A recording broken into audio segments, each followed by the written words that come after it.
On parle d'une figure qu'on a vue sur nos écrans pendant des décennies, Jean-Marc Morandini. Mais derrière cette image publique, il y a des accusations très graves qui ont été mises en lumière par une enquête de Off Investigation. Aujourd'hui, on va décortiquer ces allégations pour essayer de comprendre comment un tel système de prédation présumée a bien pu exister pendant si longtemps. Ces mots, ils font froid dans le dos. Ils ont été prononcés par Mathieu, l'un des témoins clés de cette affaire, et ils nous plongent directement au cœur d'un mécanisme où la célébrité serait devenue une véritable arme. Mais avant d'aller plus loin, il faut resituer le personnage. Pour beaucoup, Jean-Marc Morandini, c'est un visage, une voix, une présence quasi constante à la télévision française depuis les années 90. Il s'est vraiment fait un nom en étant l'un des premiers à importer ce qu'on a appelé la télépoubelle, la trash TV à la française si on veut. Des émissions qui flirtaient avec le sensationnalisme. Très proche du producteur super influent Gérard Louvain, il a su se construire une image et un pouvoir qui ont duré. Et puis, l'enquête nous fait basculer au début des années 2000. Loin des plateaux télé, une autre facette de ses activités aurait commencé à prendre forme. Et tout ça autour d'un site web et d'une méthode qui semble bien rodée. En 2001 donc, Morandini et Louvain lancent ce site Génération Gay. Sur le papier, c'est un portail d'infos pour la communauté, mais très vite, il serait devenu tout autre chose. Une plateforme pour recruter des jeunes hommes via des castings à caractère sexuel. C'est vraiment là que démarre la première vague d'accusations. Et ce projet, ce n'était pas juste une petite affaire dans leur coin. L'enquête montre un réseau d'influence assez impressionnant. On y retrouve des noms qui étaient de vrais poids lourds des médias à l'époque. La question qu'on se pose, c'est qui était au courant de quoi exactement ? Off Investigation décrit ce qui s'apparente à un véritable mode opératoire. C'est une méthode quasi chirurgicale, en 5 étapes qui se répètent. Une méthode qui aurait permis de jouer sur la vulnérabilité de jeunes qui ne rêvaient que d'une chose, faire carrière. Pour bien comprendre comment ça marchait, le documentaire s'appuie sur des cas concrets. Le premier, c'est celui d'un jeune homme qu'on va appeler Ludovic. Et son témoignage, il colle parfaitement à ce schéma. Au début, tout a l'air parfaitement normal, très professionnel.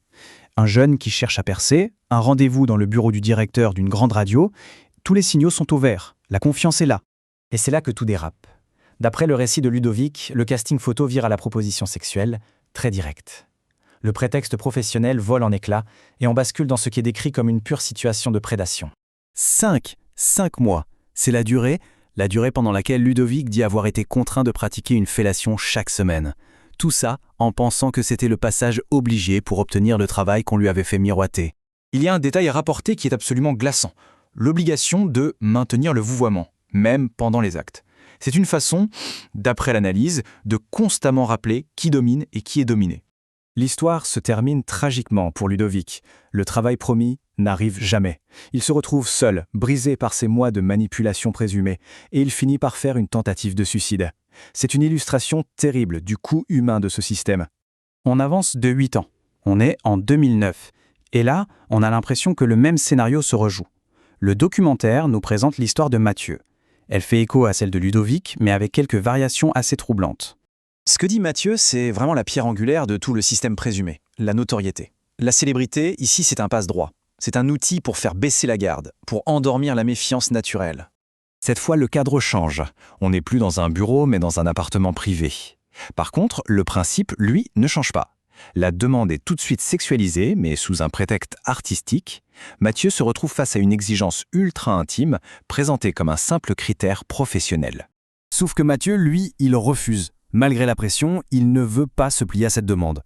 Et c'est à ce moment précis que tout le vernis professionnel craque pour de bon. Là, le masque tombe. La proposition, murmurée à l'oreille, transforme ce qui était encore un casting en ce qui est dénoncé comme une agression sexuelle. Le prétexte n'existe plus, on est dans une interaction purement prédatrice. Mathieu s'en va sur le champ, et en partant, il remarque quelque chose qui le trouble profondément. Ses photos. Elles lui laissent penser qu'il n'est pas un cas isolé, mais juste une victime potentielle de plus, dans un système qui semble bien en place. Ces 2 témoignages sont accablants bien sûr, mais ils ne sont que la pointe de l'iceberg. L'enquête pose une question beaucoup plus vaste en fait. Comment est-ce que tout ça a pu durer aussi longtemps ? C'est toute la question du silence. Cette phrase, prononcée par une professionnelle des médias qui a témoigné anonymement, elle est terrible. Elle suggère que tout ça, c'était un secret de polichinelle dans le milieu. Alors la question devient inévitable. Si tout le monde savait, pourquoi ce silence assourdissant ?